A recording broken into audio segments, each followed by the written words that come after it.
go.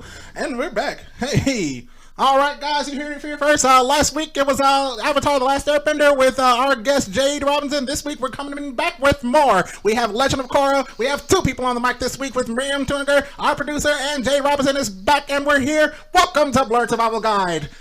Top tier introduction there, my co-host Jeremy. Yeah, what's up, everybody? It's your co-host Jay. Hey, it's your co-host Jeremy. Welcome to another episode of Blerd Survival Guide. If you didn't catch it on the ramblings of the pre-introduction, we are talking about Legend of Korra. Miss Jade Robinson is back. Jade, how are you today? I am great. Hey. Great to hear it. And we got my girlfriend, our producer, Miss Miriam Tuninger. How are you doing? Yo, I'm excited to finally be on the mic. On the mic. I have stayed silent. Oh, I've been waiting. You've been waiting like for your moment. Has there been some anticipation like from the listeners? I feel like this is the episode that we've all been waiting for. Well, we always hear Miriam in the background, like she'll throw I'll a pop little in every once sprinkle in of a while, a thought, of an idea. Yeah, but now we got her on the mic. You're going to hear her live and in living color. And yeah. Woo! I couldn't stay silent for this episode. We were talking about Legend of Korra, and I couldn't stay in the back. Yeah, definitely. And it's like I said, we talked about Avatar: The Last Airbender last week. It's fitting that we just bring back our guests from last week, but also add in additional guests to discuss Legend of Korra, the successor to Avatar: The Last Airbender. 4 seasons in of a different Avatar, 4 seasons of different challenges, chapters. Yeah, like I this show, I find it to be like legitimately one of the most, it's just a really good show. Like I don't know, like I love it in terms of the storylines, the struggles. I find it super relatable. I think I find it more relatable than Atla personally. That's me, because they're older. That's me. Oh yeah, no, they're like the creators are definitely like, hey, we saw that you like this kid show about Avatar and the 4 elements and all that. What we gave you is deeper, darker, older sister. And a bit more mature, right? Yeah. And we're just gonna talk about some topics of more than just war. We're talking about the inner development. The development of this hard shelled Avatar that just is ready to fight and go in and punch bags before anything else, and has to discover that the true Avatar is within herself. You know what I appreciate about the show as a whole is that they could have picked it up from where we left off with Aang, maybe Aang as an adult. Okay. Like they could have continued Aang's storyline. And there was anticipation, right? There was obviously Avatar: The Last Airbender picked up a lot of audience favoritism. Mm-hmm. Obviously, it's a classic. We all love it. Mm-hmm. It's good because it's a favorite because it's good and it holds up. It rings true. Facts. But Legend of Korra, they gave to us and was like, what if we did this instead? What if you saw a female Avatar? And it wasn't just, old, but it's an older Avatar, but it's a female Avatar, or it's the next Avatar.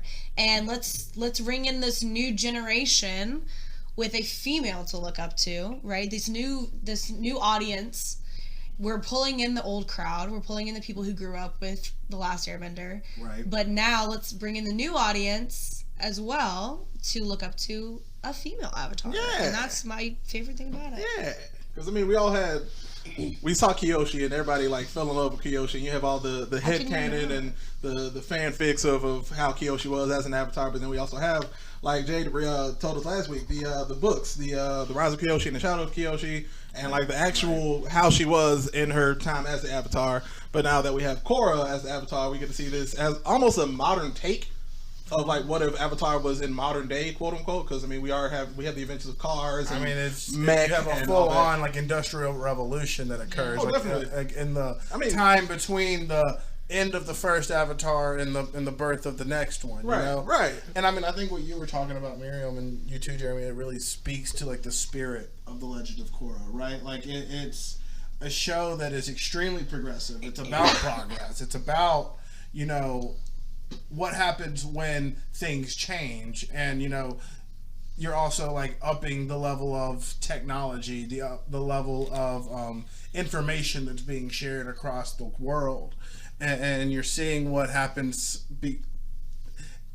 as the Avatar. What happens mm-hmm. to your role as the Avatar, because it's a vastly different role than over 100 years of Avatars have experienced. Right. Prior to. Now we've all said our small pieces, Jade, Miriam, and myself. But Jade, how do you feel about Legend of Korra? I feel like I'm the only one who didn't like it as much. Okay. Okay. We're not a hateful group in here. Expound. I mean, let us know. I liked it. Don't get me wrong, but I'm one of those people. I feel like who thinks they could have liked it more if it wasn't presented the way it was presented. Because like it was. As new episodes came out, they were only like released online. Whereas like when you were watching Atla, you had to wait that whole week until the next episode and like sit down, like prepare yourself to watch it. Where Korra was like, oh, new episode posted online, blah blah blah. It's just like it wasn't the excitement. And then plus, I just feel like, and I feel like a lot of people also had to like realize this.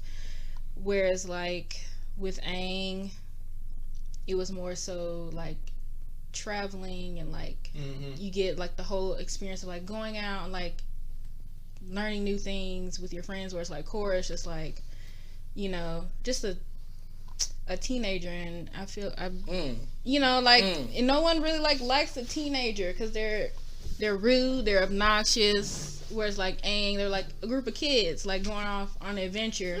Whereas like Korra and the gang was just like. It definitely has some more mature themes. I see what you're saying because, like, you're dealing with like boyfriend, girlfriend, like real stuff. Relationships. Aang had a crush, and I mean, for real, he had a crush on Katara. Like, that blossomed into love, and we all were happy to see that happen. I mean, they got 3 kids out of it.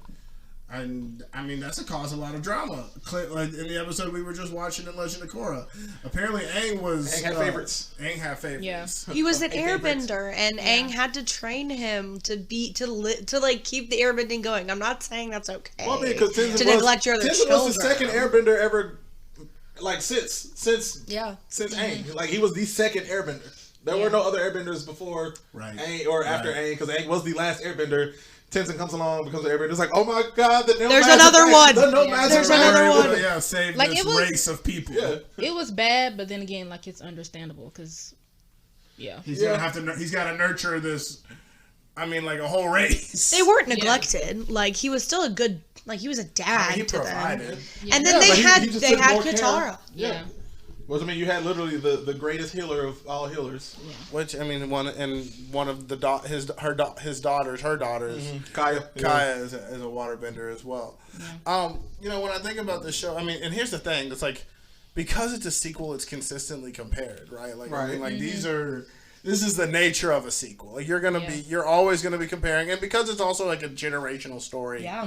With like that's bound to happen. Large, literal generational story. Yeah, and I mean, Avatar from one Avatar to the next, but I mean, in that authentic anime theme of generational stories. I'm just happy that the whole team was able to like continue the story. The only biggest difference were like cast. Yeah, which this was a star-studded cast, I might add. Yeah, I mean, y'all were talking. I mean, Aubrey Plaza. I mean, alone as the Espa, I believe her name. Espa, the sister to her twin brother and the cousin to Katara. Yeah, and I knew who exactly that was when I saw that episode. Oh yeah, you know that voice. With pure, with glee, entirely recognizable. I mean, you had like Kiernan Shipka, who was the new Sabrina the Teenage Witch. She played Jinora, the daughter of Tenzin. You had J.K. Simmons as Tenzin. Yeah. The yellow M&M. Such a good voice for that role. Yeah. P.J. Byrne, which a lot of you may not know, but he's played a lot of racist characters. Like, if you've seen Them, he was the boss of the engineering company. Yeah. He played Bolin. Oh, fascinating. Oh, whoa. Yeah, fascinating. He plays Bolin. Jeff Bennett he's a voice acting legend. You've known him from Disney movies. He was the Bradley Uppercuts III. No. Oh my gosh. Yeah. He's also who did he play? Jeff Bennett. He played Bradley Uppercuts III. He plays the radio announcer. Yeah. He plays a multitude of voices in the show. He also plays in previous. I mean, the radio announcer is like literally like he's literally in every episode narrator because he sets the vibe for the entire show. Yeah, I'm still stuck on this Bradley Uppercuts. Yeah, that's the same guy. He played John. Like that's the same guy. Like Bradley Uppercuts III is also Johnny Bravo. Is also Who else does he play? Get out of here. Yeah, Jeff Bennett is his Come here, voice. pretty mama. If you hear it, you would not like Johnny Bravo, Yosemite Sam, and one of the older Looney Tunes cartoons. Huh. He was actually in Looney Tunes Back in Action. Red Tornado and Young Justice. Okay. What? Going through them. Clearly, this man has a vast catalog. As you give me like the list, I'm like hearing it. Yeah, in my you're hearing head, the and I'm voice. like, The I see it I now. love voice actors for this reason. You know, I mean, when we met Jim Carnes a couple years ago, pre-pandemic, I mean, it was just like one of those moments when you're just like, Him and Rob Paulson. Oh, I mean, Rob Paulson, I mean, he voiced your childhood, hands down. And I mean, it's just really cool to hear those. I have a question for the team. okay. So, because it is always compared, what's your favorite and least favorite part of Legend of Korra and why? Oh, Let's take it around the room, Maria. I think Jay should go first. Yeah, as our Yeah, as our guest in The the house. pressure. No, come on, it's okay. The least favorite. And Your favorite. And your favorite. in whatever order you choose. And I mean, I think it's natural to have these kinds of things about it. My least favorite. I didn't like how it ended. Then walking into the spirit world hand in Yeah, hand. I wanted more. You wanted it to be I expounded feel upon. that. Yeah, I feel Yeah. that. At least one more episode. This one we should have gotten a movie on. I mean, we Like could have been. Sherman I mean, Ford. we could have. You know, it's one thing to be. What's the word? Performative. Yeah. And it's another thing to be poignant. And I mean, it was a bit performative. I agree with that. I mean, it did officially announce that like Asami and Sure. Korra are bisexual. 10 years later, or whatever. However. It was like immediately after it ended. They're in the comic books. Mm-hmm. So. Oh, okay. And what's your favorite thing? Okay. My favorite thing, I guess how like I don't know. Come back to me on that. All right. We can do these favorite things first around the room. Okay. Least favorites. Yeah, and then do favorites. Okay. So clockwise, counterclockwise. Go you first. Yeah. Ooh. All right, least favorite.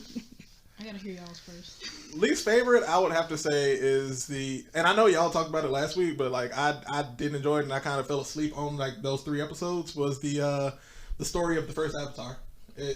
In my opinion, I mean, it's an was your interesting story. least? It's an interesting story. I liked how it happened, but it was I'm upset. Shocking. I'm hurt. I'm upset. I'm sorry. Me too. We're about to contradict. This is a hot Hard. topic. It is. But you're not alone in this one. You're not alone in this one. A lot of critics, a lot of people don't like that season 2. Yeah, it was like I said, I fell asleep because I knew it was happening. I have seen it before, of course. I know the story of the first Avatar, And you were fine to like. You were like, all right, I can. Right, I can just skim through this part because I mean it's feel one that. of those if you already know it, like you only it's one of those you only need to see once, even if you do watch some TV shows where you watch What over about and over it? again. Don't you like? It kind of felt like it was, even though it's a backstory on the first Avatar. Right. The show is called Legend of Korra, so I mean I'm sorry that these 3 episodes had to focus on that one character. It was almost like a bad filler in my opinion, where those fillers that like lasted a I little can bit get too that. long.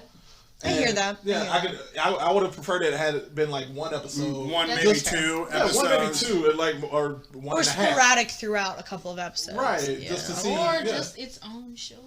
Yeah, or that Bro, instead of trying to That would have been a good yeah, prequel. instead of trying to stick a whole series into 3 episodes. Right. So yeah, that's probably my least favorite of the entire Respect. series. I respect that. That's I respect justified.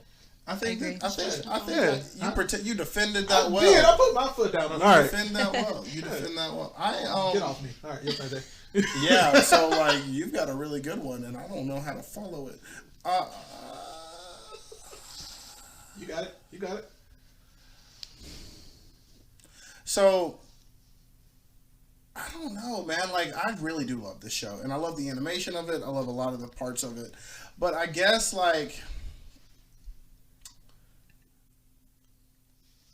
there's a lot of characters in Legend of Korra compared, in my opinion. It's more There are a character lot more- building. There's a than- lot more than Avatar. characters in Legend of Korra to keep track of, and I mean, like they all play a really significant role. That's true.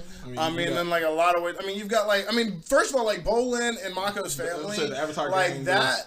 They kind of like just dip out on them halfway through the first season, For real, like with the like when they go and save they save them from from the fire, from Ba Sing Se or whatever. Yeah, that was like season 3 was I here, and yeah.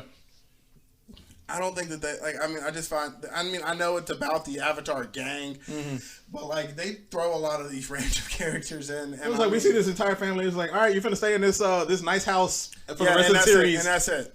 We'll see you in our little clip show in season 4, but that's about it. Precisely. And I mean, so that I find that a little bit more frustrating. I mean, it's hard for me to find something about the show that I don't really like. I mean, no, you got it though. You hit the nail on the head with like just the amount of the character building period. Because I mean, you have the initial Avatar gang with Korra, Mako, Bolin, and Asami, but then you spread from that. You have Varric and Zhu Li. You have Unalaq and the father, Batu. You have Tenzin, the whole family. Nori, Iki, Milo, Pema. You have Oogie, all the bisons. Yeah, all the bisons. Just literally Blueberry Spice and all. Whatever the heck they're called. You have the villains, and those villains have names, and the villains have names. And So I find that part very, like, somewhat frustrating. So yeah, no, I get it because. Like, even when I just try to name off all the characters, we have issues trying to remember exactly who is who. The Bayfongs. All the Bayfongs. All of them. When we just had Toph, now we have Opal. Well, that's all we remember. That's all I remember. And what's her name? Yes, Suyin, yeah. And really the only reason we remember Opal is because Alison Stoner did her voice. Right. True. Which is dope. And then she was with Bolin. Yeah. Yep. That was the best relationship Bolin had. Yeah. You said it. You said it. That's the way we remember it. You said it. Well, facts. My least favorite thing would have to be that at times it moved slowly. I would say that mostly about the first and second, and third. The fourth season is it all had moments that were kind of slow, but to me, counter that, it also like there was a lot of great character building within that, but it did move really slowly. You can definitely skip a few episodes. Yeah. You know, it's one of those shows that after I watched it, which I do say, Jade, I think you made a good point earlier when you said that the way it was aired, you know, I didn't watch it live. I watched it years later. Like I waited a long time because I was skeptical. that puppy on Netflix. And now I love it. I don't even remember how it was released. I was skeptical too. Yeah. But yeah, so like watching it the first time after I binged it all the way through, now it just stays on in the background. You know what I mean? Right. And there are episodes that I'm like definitely watching harder than others, but it does move slow. Like y'all literally just defended my argument again about the OG Avatar. Yeah. Like Yeah. But I don't like to compare them. I don't like when people compare Avatar and Korra. Katara. I think they come at different guilty of that. times. I think they come at different times, and I think they tell different types of stories. I mean, you have to realize these are. Oh, I meant like them as the Avatar. Like comparing them as Avatar. And that's the thing. A lot of people don't realize is that they are, even though they are the same person, they are still different. Very people. different. Like you have Aang, who was a monk, who was air nomad. Who was 12. And now you have Korra, who literally was arguably is who a was better raised who got to be raised as the Avatar, and arguably is a better Avatar. Yeah, that's a hard case. It is I was wondering who is the better Avatar. I don't. That's why I'm saying I don't like comparing. That's a whole that's a whole episode in itself. The hard part, who the better Avatar is. Well, the hard part about it is you miss so much information in like regard to how Aang is like a great Avatar, because Avatar as the Avatar, like he did great things. Created. I mean, he created Republic City. He united all the technology the is capable like, because of him. Technology has advanced entirely like to a different. So the one time that we see Avatar, but the one time we see Aang like being OP Avatar status was the series finale with the war. Yeah, the War of the Fire Nation and him fighting Fire Lord Ozai. Yeah, Ozai. And arguably, sorry, go ahead, Jade. No, you got it. No, I mean arguably though, Katara, you don't see her being older either, and what she does later on in life. But like of what we saw of Katara and what we saw of Aang, Katara is the better Avatar. I'm still having a difficult time with this, and I'll tell you really because I mean you see where the world goes between Yeah, we don't know who's the Avatar after Katara. We don't know. No, what but like she you did. just see how the world like progressed in a certain way to like have like the lasting effect on society that Aang has. You don't see that for Katara. Yeah. It's not fair. No, I mean, like the end of her whole arc or her whole show. I mean, she brings the spirit world back. that's the only thing. That's the only thing that like was a big change. Where Avatar: The Last Airbender was more about the world bending and, I mean, not world, but the world expansion, and like we get to see this entire world and the end of the 100 Years' War and everything. Right, so we actually get to travel the world and see it. Like Jade said, like it's more of a traveling story. We get to see all of that. Whereas Korra, Legend of Korra, they are basically, you see them in Republic City and then the air temples. And The that's uniting of the benders and the non-benders. Like and this whole Legend of Korra is all about equality. That's what the whole series is about. Oh, for sure. It's about equality. And just like the it's almost a Simpson-esque kind of deal with it, like not predicting the future, but it kind of did. As it, like, in parallels to like today's society. Yeah. Just different aspects of the show. I mean, the first one you have the Equalists with Amon, and you have all of them, and you see these protests happening, and you see the protests happening in real life today. And that show came out about 10 years ago. Yeah. You have season 3 with Zahir and his whole movement, and like you have the protests. Or no, like let me go back to season 2 with the Civil War of the Water Tribes, but then you also like once they get to Republic City and like they're trying to get all of them to go along with the Southern Water Tribe, you have this peaceful protest that turns into a riot. Yep. Insurrection in 2021. And then you have Zahir and and that's probably one of my favorite things when we start going around in circles. But I'll get back to that with Zahir, and then like season 4 with the actual with Kuvira going across the entire United Earth Kingdom, trying to make the United Earth world essentially, and that was essentially, hey kids, we're going to tell you about World War II, but fun. But yeah, like it's interesting how they well, you know, they impressively like bring together all of these like themes, and I mean like draw lines between historical events, because you know history repeats itself. Like, right. We know that, like it's bound to happen, and they really do a great job of simplifying it into like a story that is easily digestible by 8 to however year olds. Mm-hmm. You know, like I mean it like I said, they address so much. I mean, from the very minute issues of relationships between two friends or two lovers to like relationships or a friend between group. Like kingdoms and like entire countries. And I mean, it's very anime-esque in how they manage to draw these lines. And so I think the series is more anime-esque than and I mean, like Avatar. there's a lot of argument around like whether or not you could call Avatar a legitimate anime. And I mean, I call it an honorable mention. I respect that. I respect it because I mean, it's not the same. It's just not the same. There's most of the styles are equivalent to like Asian anime, but more it's more of that Americanized anime where like the newer Pokemon is like you can tell it's made in like California rather than like Tokyo. 100%, 100%. I'd like to redact my least favorite thing and correct it. Please do. My least favorite thing about this show is the friend group that loves to date each other. I had a feeling it was coming when you said friend group. Yeah, I remember. That is my least favorite thing. So, it's that friend group at every high school that just dates each other. They all date each other. And if you are a high schooler currently and you are in that friend group, I implore you, please get out. Just be better. Be better. Do better, because guess what? In 10 years, you're probably not all going to be friends with each other, or you're going to be friends with one of the people in that friend group, and you didn't date them. Or you might marry that person, because this is the South, and people do that. Sure, if you're not married to them. I cannot stress this enough. Ha. Yeah. Hail That's Satan. all. So, Jade, favorite thing? I guess the favorite thing would be the villains in each season. Because in Avatar, it was like just one specific villain, one specific goal. That's facts. Where like each season in LOK, you got a new villain, and then Korra trying to like adapt. You 100% stole my shit. I'm sorry. I'm not. Like, that might be just an all-around answer.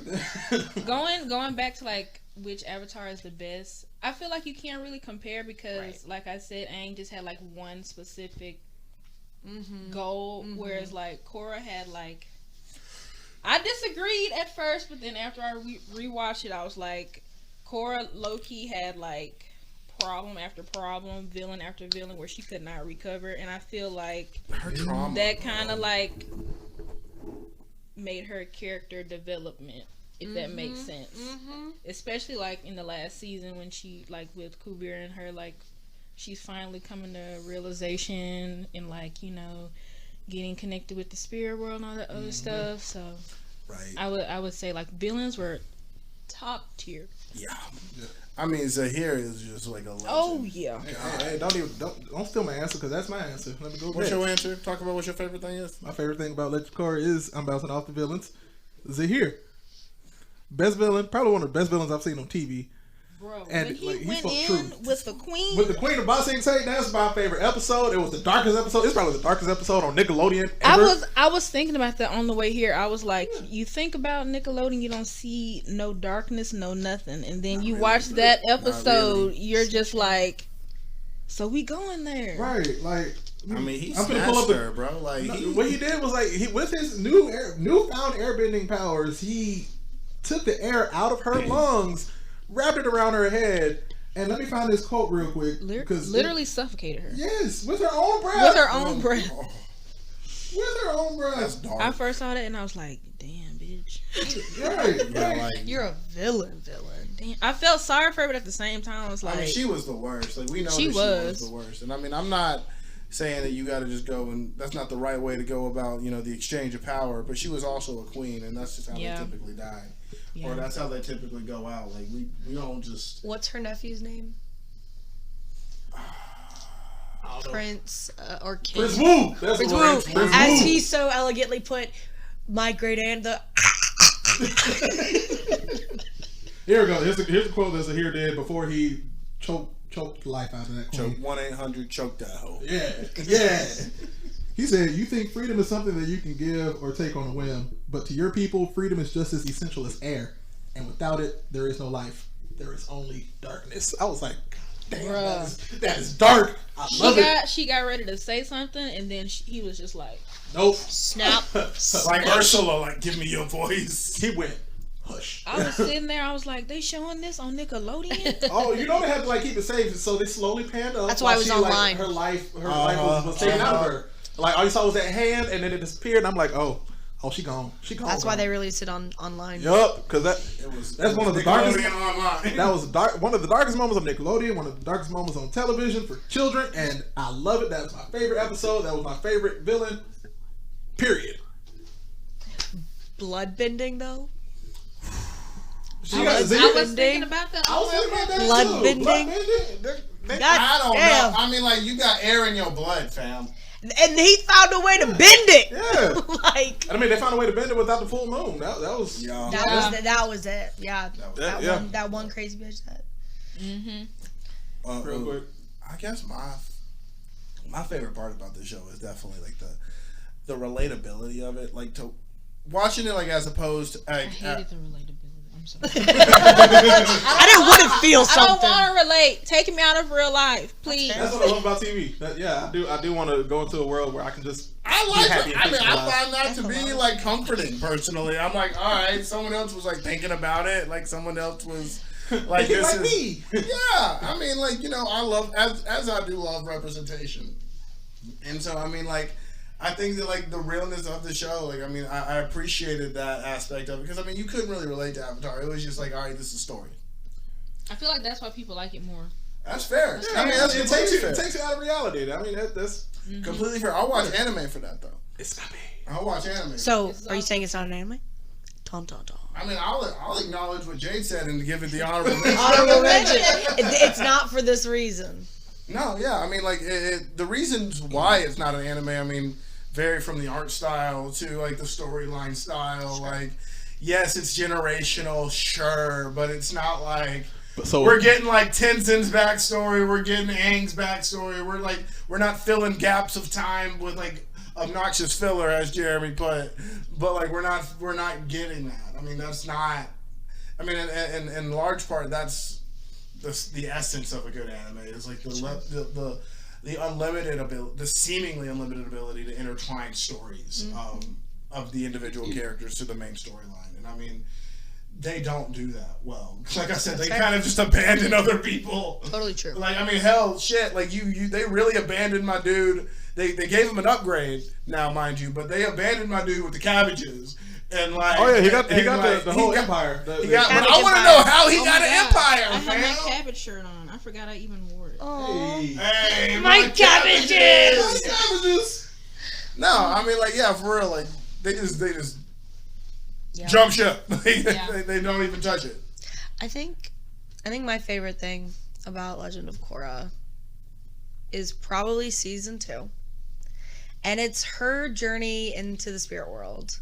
Yeah. That when she's a baby, when she's a little kid. Having to learn to love your inner child and give your inner child the needs, the things that she didn't get, is something that we as women have to do to heal. And seeing that representation on screen was like so moving and very emotional. I cried so much. I cried a lot. I cry every time I watch that episode because it's so beautifully done. And like the fact that she had to go into the spirit world, like, yes, let me heal from my ancestral trauma. Let me heal the trauma of my generations, like of past generations, like of my ancestors, of the women who made me.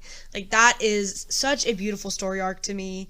And as a woman, I can't not talk about it. I could talk about it all day. If you want a whole podcast episode about that, let me know and I'll do it, because that shit gets me going. I just do love about that whole arc too is that we got the return of the OG Uncle Iroh as her spirit guide. I'm like, so fitting.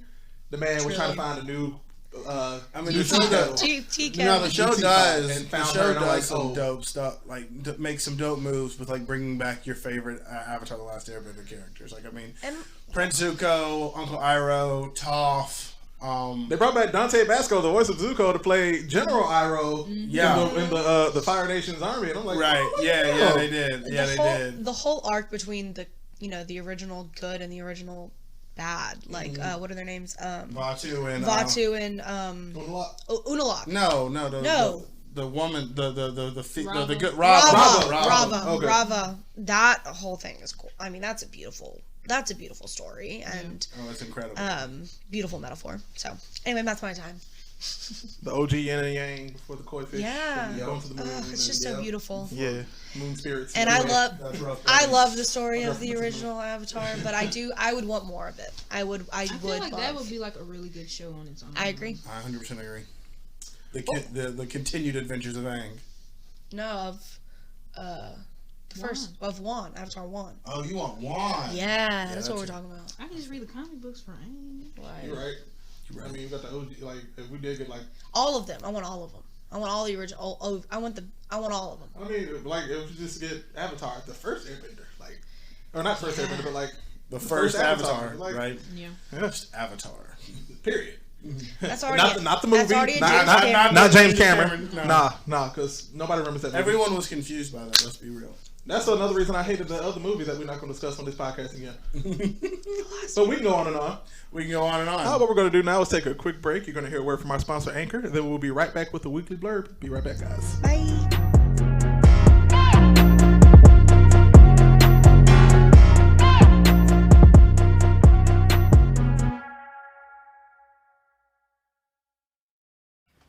It's time for the weekly blurb.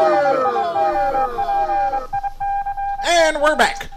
Again, 9 out of 10. Hey. On that impression. All right. You know, I try to impersonate a person's impersonating. But welcome back, everybody. Welcome back. And we're going to start the weekly blurb off right with our guests. Both of them. Miriam, you want to head us on into the... Yeah, I'll kick us off with the weekly blurb. Yeah. I'm going to talk about our holiday fundraiser with Blerd Over. Yeah. We are raising money through our Cash App for families in Birmingham. It's the holiday season, and as you know, there are a lot of people who cannot afford to buy Christmas presents for all of their children or for the people in their family. So we're raising money alongside Blerd Over to help support those families this holiday season. So if you'd like to donate and help out some families, you can send money over to our Cash App. Our Cash App is Blerd Survival Guide, all one word, and no donation is too small, so anything will help you guys. And the donations will close on December 18th. So, yeah. And what are kind of benefits or... Oh, yeah, and we have a little giveaway. Giveaway. For the first person to donate to our Cash App, you will receive a Blerd Survival Guide sticker. It's a perk. It's a perk. It's a perk. And it's you perk. can With Perk Perkins. you can check out those stickers on our Redbubble. Red Buble. Red Buble at Blerd Survival Guide. So, Well, yeah. thank you very much, Miriam. Jade, what is your weekly blurb? Mine is on Teen Wolf. Oh. I don't know if Hashtag throwback. yeah, I don't know if you guys like kept up with the show, but you know it's been 10 years since it's premiered, and I follow all of the cast on Instagram. Tyler Posey. Yes. The Tyler Posey. I am heavily invested in their lives. So I recently found out, not recent, but it was like back in September. They're coming out with a Teen Wolf movie. Shut up. They are. In 2022. Well, they all look the damn same anyway. And it's going to be on Paramount Plus. Oh my gosh. So Yeah, I still am need to get it. excited. So I don't know about y'all I love or our Tyler listeners That out was there. John But Tyler Teen- Posey is he sings now, right? Like Yeah, he he has a whole band. Wow. Oh. like yeah. he doesn't do like acting anymore. Like he goes and performs. And Dylan O'Brien is AKA Jake Gyllenhaal. Yeah. Shout out to He was almost Spider-Man.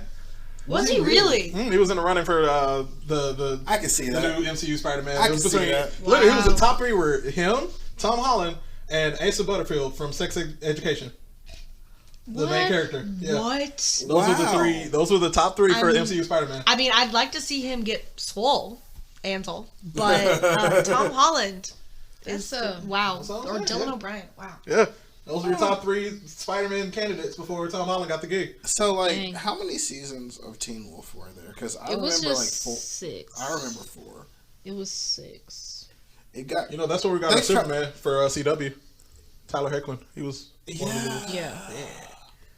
Yeah. he became a Also wolf. one of my baby daddies. He was yes. like he was the first. He was, I he was have like the first. I have a list. Hey, Tyler, look, Tyler look. Hecklin, come on the show. I ain't even trying to call people out, but like I know certain people who have lists of things of people. So yeah, We we ain't gonna go there. yeah.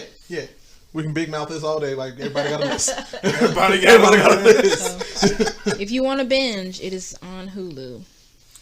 It's a really good show. I know John. That's one of his favorite TV shows. Dude, We I watched watched it on the way to shit out of it California. when it was on MTV. It was really good. I was because it was like Teen Never Wolf watched it. and then like Hard Oh Times my- of RJ Burger. Oh my And God. I watched Hard Times of RJ Burger. Oh my god, that did. show!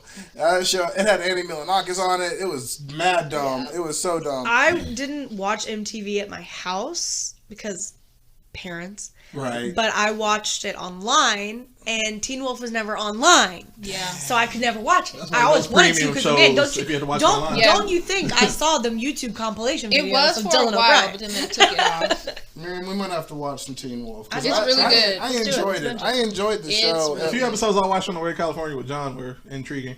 Really? Yeah, But I will he say- binged it on the way. I will say season 6, it was good, but it was very lackluster. How was the ending? When did it end? What year did it end? I think this is why we were having the movie 10 years later. Right. What year? Was it a writer's strike end movie? No, TV it was show? later than that. It was after the writer's Teen strike. Wolf Way ended after. It came out 2011. Yeah, Okay. Yeah. 6 Okay, seasons so- later, so I that's should've about went 2016, 2017. Yeah. Wow. Dang. Yeah. Pretty recent. We were in I mean, it college. went through our high school because I watched it in high school. Is when I watched it. Yeah, but we were in college when it ended. I didn't tell nobody. Look at I all watched these that beautiful show. people. No shame. Yeah, that cast, all of them were very attractive, and I didn't get it because how you get all those attractive people in one Town. show? It's like a cast of the CW, but on MTV. I'm trying to remember how he became a wolf, and I knew it was like this. Some dude He was bit by Derek's uncle. Oh shit, Derek. Tyler Hoechlin.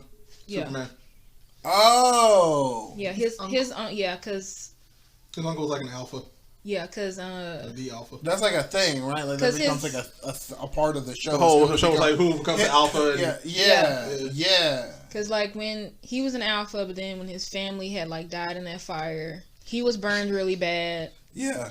And he was like, what is it? In a coma. Right. But he was like awake. He was like recovering too. Yeah, and his instincts took over. Yeah. Oh. His instincts took over, and he was like just straight up animal. And then like the night Scott and Styles were out, that's when he got bit, and there you go. Got it. I'll have to give that a watch for sure. It's I'm really waiting on my good. reboot of Teen Wolf with Michael J. Fox. No, It's got the right amount of like dark thriller. Oh yeah. Teen Wolf. Okay. Yeah, the classic Teen Wolf. Yeah, before the MTV. It's really good. If you really like supernatural stuff. I watch all of dig on it. You like Supernatural. Supernatural. I dig on that. I guess it's my go. You go ahead, buddy. All right. Well, now that we've discussed hunky teenagers, let's go to another hunky teenager himself, Mr. Tom Holland. Congratulations, sir. Yeah, it is Monday when we're recording tonight because work reasons. Go Amazon. Woo. But yeah, the tickets for Spider-Man No Way Home just dropped on the internet Monday. I've seen all these posts on Facebook where people have bought them. It's an ordeal. But Are we going? we'll be in. We'll be in Virginia, so we might see it on the way out from Virginia. Okay. I plan to see it the opening weekend. So there you go. But there was recent news before the trailer came out, before the tickets dropped and everything, that Tom Holland, he was saying in a couple of interviews that this trilogy of Homecoming, Far From Home, and No Way Home is an end of an era for Spider-Man. And that had a lot of people thinking, oh, is he done? Because I mean, of course, Right. he doesn't want to be typecast as like a high schooler / like growing into the Spider-Man universe. Like he doesn't want to be Spider-Man for 20 years and actually become like Peter B. Parker from Into the Spider-Verse. Right. But that was a lot of speculation on that. But recently, since the tickets have dropped on Monday, there have been the producer of Sony Pictures says that this is not the last of our MCU movies, which means that we're going to be seeing more Spider-Man. More than likely, we're going to be seeing more Tom Holland. He probably did renegotiate his contract, so we're going to see him hopefully in like the Young Avengers as like a mentor, since he was the youngest Avenger with the OG Avengers. Right. And I mean, he's already been through so much in the technically 5 years that he's been Spider-Man. I mean, that's like a quote from that movie, right? Like he's like it's in the trailer that he's saying that he hasn't had a normal day. Literally the first since quote. Like he became Since he told MJ that he was Spider-Man, it was like, well, he hasn't had a normal, like that was the first time he had a normal week. And yeah, so perfectly, well, not even perfectly, it's like we're getting ready to make the next Spider-Man movie with Tom Holland and Marvel, which means we're going to be seeing more Spider-Man, and I'm very happy, and that's my fangirling over here because I love me some Tom Holland Spider-Man. He was the best of both worlds as Peter Parker and as I respect that. Spider-Man. And I respect that opinion. I'll always respect that opinion. It works. Well, I'm happy to round us out. Yeah. I don't know how much of a fan you guys are of Kevin Hart, but I mean, historically, he has a massive appeal across the country, across the world. At least in 2008, yeah. I mean, bro, to start from Soul Plane to the level of stardom that he reached through his stand-up. It's impressive. It's impressive. But we get to see him return to his acting skill set in a new Netflix limited series called True Story. And I've seen Kevin Hart act in Soul Plane. Mm-hmm. I saw him act in like Epic Movie, which was an awful. Well, he was a superhero movie. It was a superhero movie. It was a superhero movie. Drake Bell as like the Dragonfly. Yeah, and he plays like the masochist from what's it freaking called? Was it like Ace Ventura or something? No, it was that The Da I know Vinci what you're talking Code. about, The Da yeah. Vinci Code. Oh my Yeah. god! He yeah. plays like a white face character from the Da Vinci Code. It's weird. It's weird. He did some weird stuff in his early career. He did. Soul Plane was the most normal thing he did, and then there's a couple stand-ups, and then he did a lot of skit comedy TV movies and everything like that. That whole era of like He was in a couple the blank movies. Yeah. Like Yeah. He was in Modern Epic Family. That's movie. He had a role in Modern Family. He did? Yeah, he was the black neighbor. What? At the end of it, it's at the end of a season where like they look over. I'm pretty sure that's Modern Family. He played the black neighbor in some sitcom show. I'm pretty sure it was. No, it was Modern Family. It was Modern Family. Yeah, it was Modern Family. But you see him come back reoccurring too as a great. I mean, I love the role that he plays because it's really meta. He plays a comic that is on the upstart of his career. He's literally just done like the biggest movie. It's made $1 billion in the box office, and he wakes up next to a woman who's dead in bed with him, and it jumpstarts this sequence of events with like twists and turns, resulting from like his relationship with his brother and the people that his brother's been involved with while he's had his career. His brother's living this whole other life, the opposite version, basically. And like he's known for being a sponge off his brother, just being a nuisance or whatever. And his brother's played by Wesley Snipes, right? And his brother's played by Wesley Snipes. And I mean, it's a stressful TV series, but it's also a funny TV series, and it's really exciting. See what? Is there like dark humor in there, or? There's a lot of dark humor. There's a lot of on the nose because just slapstick from like Kevin Hart's perspective, I think. Mm-hmm. And then I found it to have just some like some solid situational humor that maybe he's experienced as like a famous comedian and or as a celebrity in general. Mm-hmm. And so like that's a part of the comedy that's within it as well. So, I mean, I recommend it. I watched it in 2 days because it's pretty easy to watch. It's 30-minute episodes. So, like, that was something that I actually appreciated about it. I was like, there's a lot that happens, but it's really quick. And short and sweet. Yeah. Gets to the point. Exactly. So, I recommend it. I'd give it like a 7.5 out of 10. Okay. 7.5 out of 10 in terms of, like, thriller meets comedy meets drama. I mean, yeah, for lack of a better term, honestly. He was great acting-wise. He was great in Fatherhood. Right. And I mean, I like him better as an actor anyway. I agree. A lot of people do. I mean, I go in and out with his stand-ups. Like some of his original stand-ups, like they're better. Like they are better. And then like his most recent one where he like the one He's before in a stadium that's like it's just one long joke. Yeah, I liked that. I appreciated his like skill set to pull that off. But like the in between ones, I wasn't the biggest fans of. To be fair, I've only ever seen him act as Kevin Hart. He's only ever, you know what I mean? Like all his characters, it's all Kevin Hart. He's pretty much always Kevin Hart. He doesn't necessarily, and I mean, especially in the new his character's name in this new TV show is called The Kid. He's like the Kid. Interesting. So it's not like but what's interesting is like it's framed as this whole thing where it's like, what would you do to become famous? And that's fascinating because you're like, oh, maybe Kevin Hart went through this for real. Kill a man. Yeah, did he go through this or did he not go through this? They say some of the stories in there, I've read up on it, some of the stories in there are from his actual experiences. Interesting. So it's not truly a true story, but it's based on a true story. One of those deals. Yeah. Based on. Exclusively on the based on part. Yeah, loosely based. Yeah. But we appreciate everybody for their weekly blurbs. We appreciate Miriam for being on the mic this week. Jade, we appreciate you for being coming with back, us for the past 2 weeks, and you are always welcome in the studio.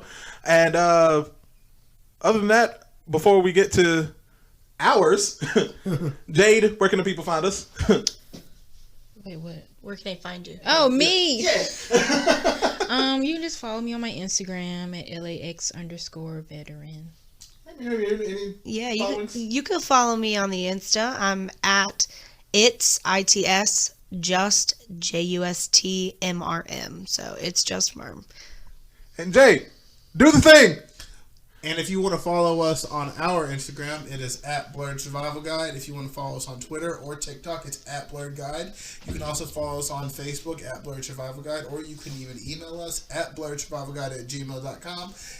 And if that's not enough for you, you can follow us on our personals. Mine is at JDub0283. And I'm at JerryBear3295. Remember, you can shop at Redbubble at Blerd Survival Guide. And other than that, keep surviving, everybody. Listen to the theme song. Two mics, our producer. Step into the spotlight, survivalists, YouTubers. Come and take a seat with the combo we provide. Every Tuesday, it's the Blerd Survival Guide.